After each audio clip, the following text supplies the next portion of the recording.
So the Māori health providers, they did progress into, after a period of time, having nurses, and then some of them managed to get GPs, and they kind of grew from there, and we'll talk a bit about some of those in a little while.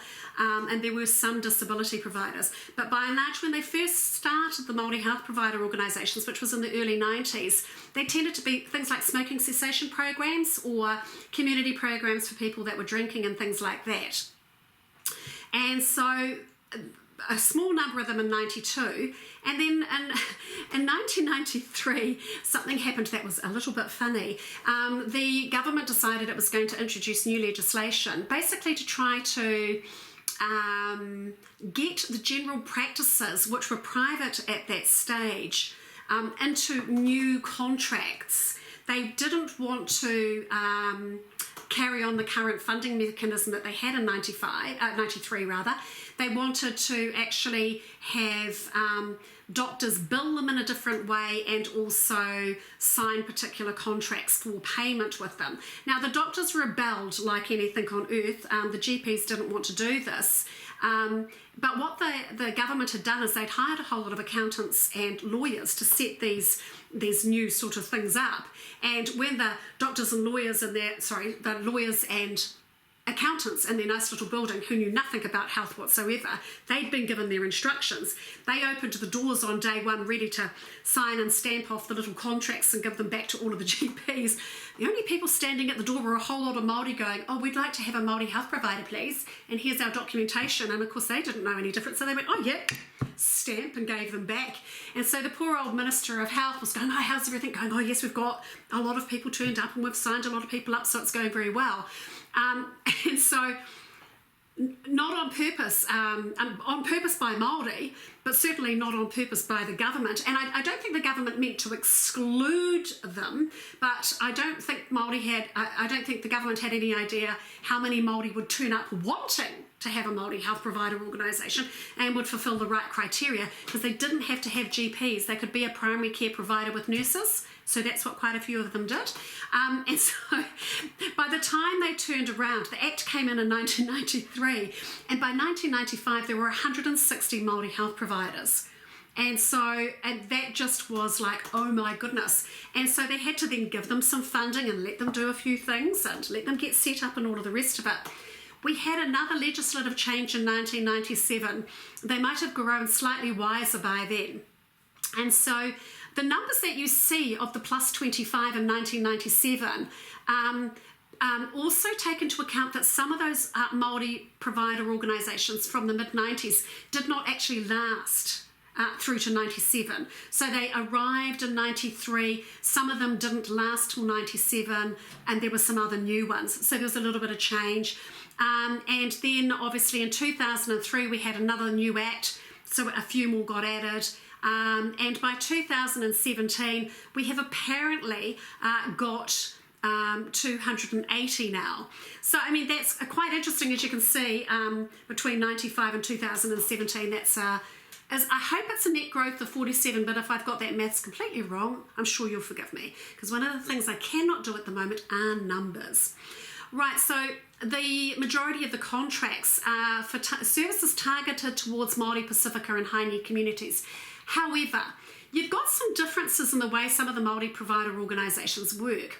So if you've got my mother sitting there, she's got this Māori health provider organisation, and as far as she's concerned, a patient's a patient. Whoever comes in the door, the GPs and the nurses and the social workers and the physios and the dentists and the gynecologists and the obstetricians and the paediatricians, whoever they are, they treat the patients coming through the door, because a patient's a patient. And Mum's perspective is, I'm on my tribal lands, we've got a Māori health provider, I'm responsible for anybody that walks through that door that is a patient. I don't care where they're from or what their need is, they are a priority. Then you go to my father, same tribe, and he was running a Māori health provider up in the country. So that's a rural health provider, and they have mobile nurses, Māori nurses who were mobile. They would go out and visit the patients in the small fishing villages and communities and stuff like that.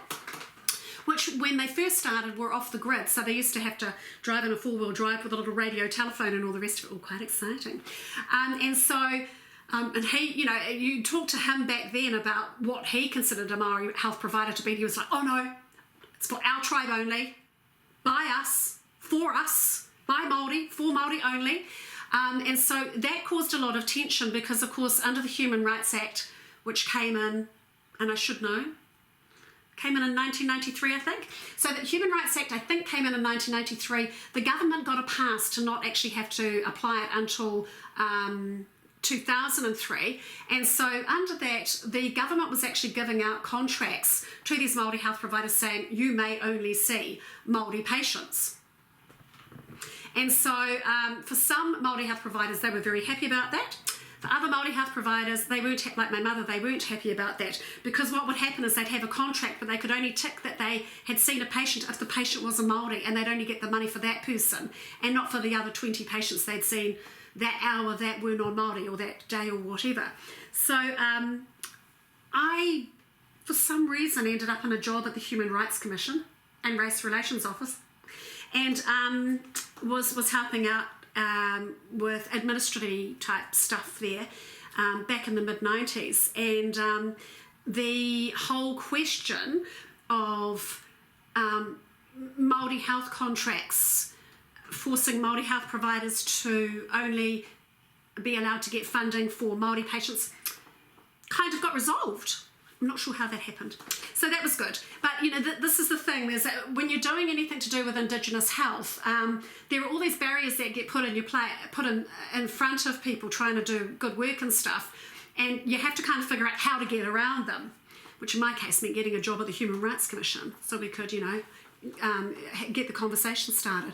So, and make sure that we were kind of right legally. So that's kind of some of the interesting stuff about how policy works, and Māori are really happy with how it worked. They're really happy with the Māori health provider organisations and stuff like that.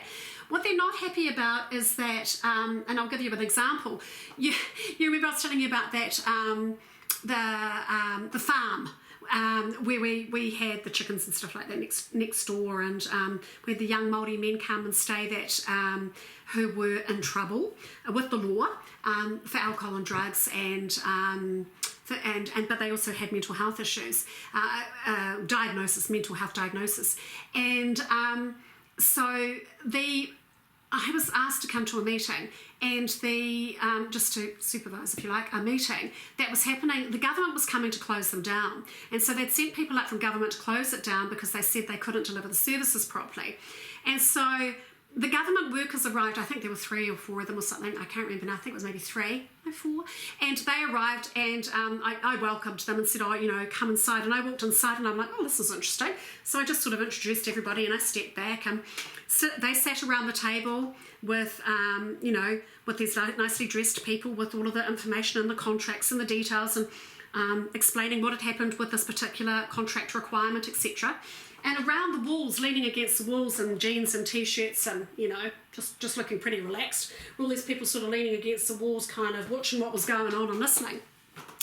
Anyway, at the end of it, these people were really impressed with what was actually happening, and what the people at the table said to them is, we've got evidence here that there is a non-Māori provider doing exactly the same work as us in the next suburb over, but they get 3 times the amount of money that we get. How come they get 3 times as more as us? Because look, here's ours and here's theirs. That's just not fair. Why have you done that? Why are you giving them more than us?